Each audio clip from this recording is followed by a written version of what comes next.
Hey guys, so ನಿಮ್ಮಿಬ್ರಿಗೊಂದು ಹೇ ಚೀತು ತೆಗಿಯೋಣ. ये बड़ी अच्छी बात कही आप. ಇಬ್ರಿಗೊಂದು ಚಾಲೆಂಜ್ ಕೊಡ್ತಾ ಇನ್ಕೊಣ. ಏನು ಚಾಲೆಂಜ್ ಅಂತಂದರೆ, ಸೊ ನಿಮ್ಮ ಫ್ರೆಂಡ್ ಇವಾಗ ಹಾಸ್ಪಿಟ್ಲಲ್ಲಿ ಅಡ್ಮಿಂಟ್ ಆಗೋನೆ, ಅವನಿಗೆ ಟ್ಯಾಬ್ಲೆಟ್ ತೊಗೊಂಡು ಬರೋದಕ್ಕೆ ನೀವು ಮೆಡಿಕಲ್ಗೆ ಹೋಗ್ತೀರಾ. ಸೊ ಮೆಡಿಕಲಲ್ಲಿ ಏನಂತಂದರೆ ನಿಮಗೆ ಸಾಲ್ಟೇಜ್ ಆಗಿರುತ್ತೆ ಅಮೌಂಟು, ಒಂದು 50 ರೂಪಾಯಿ ಅಥವಾ 30 ರೂಪಾಯಿ ಸಾಲ್ಟೇಜ್ ಆಗಿರುತ್ತೆ. ಸೊ ರ್ಯಾಂಡಮ್ ಪೀಪಲ್ ಹತ್ರ ನೀವು ಆ ಚಿಲ್ಡ್ರನ್ನ ಈಸ್ಕೊಂಡು ಕಲೆಕ್ಷನ್ ಮಾಡಿಬಿಟ್ಟು ನನ್ನ ಹತ್ರ ಬಂದು ಕೊಡಬೇಕು. ಅದೇ ನಿಮ್ಮ ಚಾಲೆಂಜು. ರೆಡಿನಾ? Okay, come on, let's go. ನಮ್ಮ ಫ್ರೆಂಡ್ ಮನೇಲಿದ್ದಾನೆ, ಜ್ವರ ಬಂದ್ಬಿಟ್ಟಿದೆ ಅವನಿಗೆ.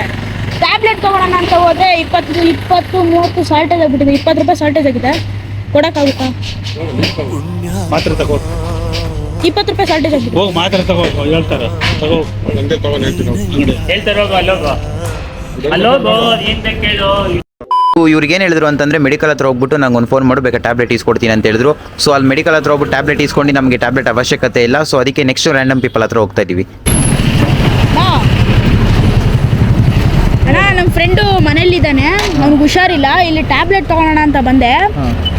20 ರೂಪಾಯಿ ಟ್ಯಾಬ್ಲೆಟ್ ಜಾಸ್ತಿ ಆಗೋಯ್ತು, ಇನ್ನೂ 20 ರೂಪಾಯಿ ಬೇಕಂತೆ. ನಿಮ್ಮ ಕೈಲಿ 20 ರೂಪಾಯಿ ಇದ್ರೆ ಕೊಡ್ತೀರಾ?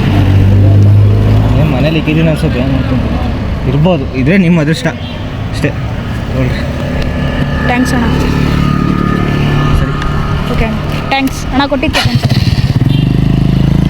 ಅಟ್ ಲಾಸ್ಟು ಸೊ ಇಬ್ಬರು ಸೇರಿ 20 ರೂಪಾಯಿ ಕಲೆಕ್ಷನ್ ಮಾಡಿದರೆ. ಸೊ ಇದೇ ಥರ ಯಾರಾದರೂ ರಿಯಲ್ ಆಗಿ ಏನಾದರೂ ನಿಮ್ಮ ಹತ್ರ ಮೆಡಿಕಲ್ಗೆ ಹಿಂಗೆ ಯಾರಾದರೂ ಒಬ್ರಿಗೆ ಸಹಾಯ ಕೇಳಿದ್ರೆ, ಸೊ ಅವರೊಬ್ಬರಿಗೆ ಸಹಾಯನ ಮಾಡೋದನ್ನ ಕಲೀರಿ. And thank you guys, thank you. ತೊಗೊಳ್ರಿ 20 ರೂಪಾಯಿ. ಎಂಜಾಯ್, ಬಾಯ್.